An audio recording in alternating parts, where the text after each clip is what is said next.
I've wanted to feature Wolbrook here on my channel for a very long time. I've been speaking about them here on my channel for a very long time. They have a really interesting and unexpected history. So this is actually a heritage brand that was revived, and I have one hands-on to show you guys. It is their latest diver.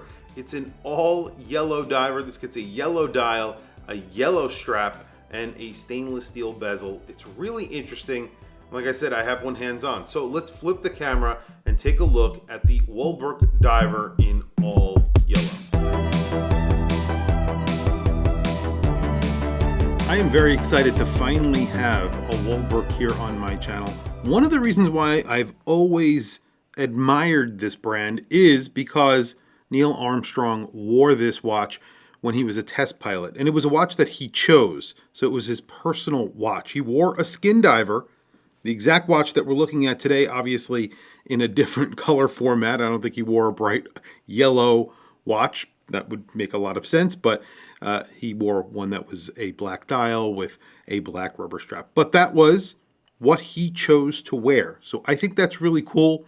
And it wasn't what he was given. He actually wore that watch. This is a modern version of that Wolbrook. So that brand, that Douglas Wolbrook, went out of business, and now they are remaking some of their classic designs, and this is one of them, just obviously in a bright form. This is their skin diver. So it gets all modern components. You're getting a stainless steel case. Those old versions had plated cases, so a lot of them are pretty much gone. There were a lot of them made, but they didn't really last very long. These are obviously modern versions that are very robust. So you're getting a stainless steel case. This one gets a stainless steel bezel, and you are getting a yellow or matte yellow dial. Everything is loomed, so you get lume on the dial. All of the indices are loomed, and the hands are loomed as well. Inside this watch, you are getting a Citizen Miyota 8315. However, they use a variety of movements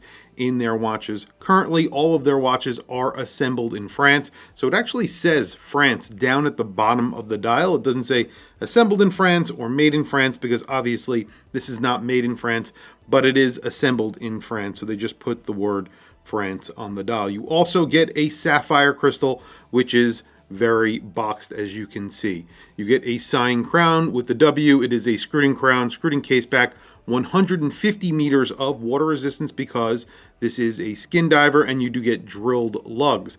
The yellow strap on here is a really nice tropic rubber strap. However, it has a vanilla scent to it, and I haven't had this in a very long time. When I opened up the box for this watch, it hit me right in the face. It was really strong, and now it has sort of tapered away a little bit. So you do catch it here and there, and it smells really nice.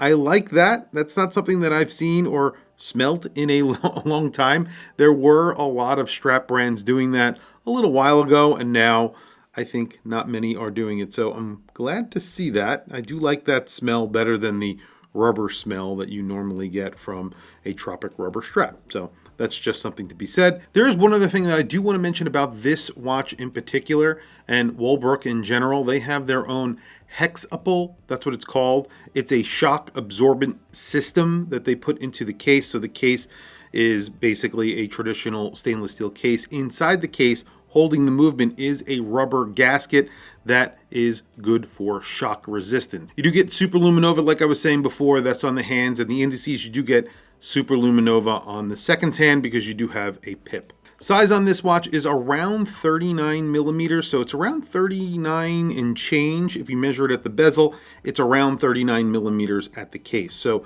I would say it wears like almost a 40 millimeter watch. It's closer to 40 millimeters than it is to 39 millimeters, but the case is a little bit smaller. It's the bezel that's larger, so it wears somewhere in between those two numbers. You have a 13 millimeter thickness. That's including the boxed domed sapphire crystal, and a 47.8 millimeter lug to lug, a large crown that is very grippy at 6.6 millimeters. On my wrist today, I have a Parallel. This is a new release from the brand with a sand dial, Arabic numerals, and just a really cool, interesting dial.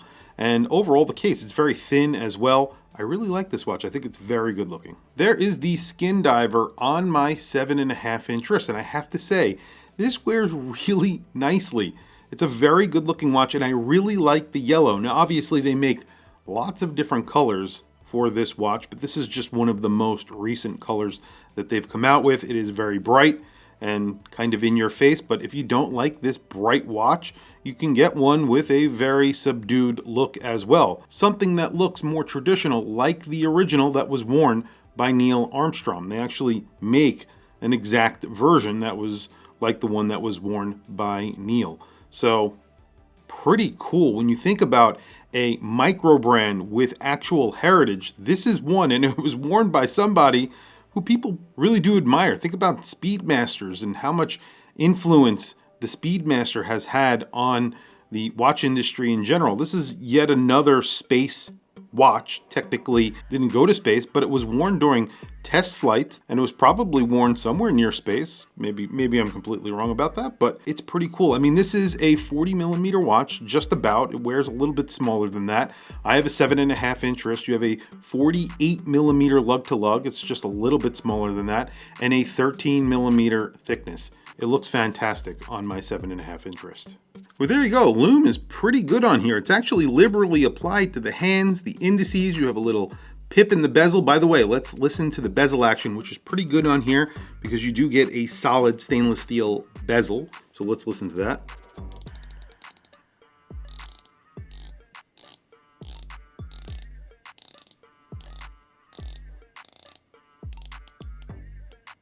Really nice bezel action, really solid feeling, and very loud, distinct clicks. I really like this. Overall, I am impressed with the quality of this watch. If you've ever felt one of the vintage versions in hand, you would realize they aren't so, let's say, well made, but that's what they were back then. But this is a modern version of that vintage watch, and it feels really nice in hand. It's a really nicely made watch. This is $447. I think that's a very good price for what you're getting. And they have a bracelet available that's slightly more expensive. It's a beads of rice that looks really good on here as well. But if it were me, I would go for the yellow strap with the yellow dial. It really pops. It's something very bright. I really like the look of this watch in general, and I love the history behind it. Tell me what you guys think down in the comments below. I will add a link to this watch down in the description. Definitely check out their website if you are interested in this watch or you want to check out their other watches. I have another one of their watches that I'll be making a video about. It is a decompression timer, which is awesome as well, and also very affordable. So stay tuned for that. That's really it, guys. Thank you for logging on. Thank you for watching this video.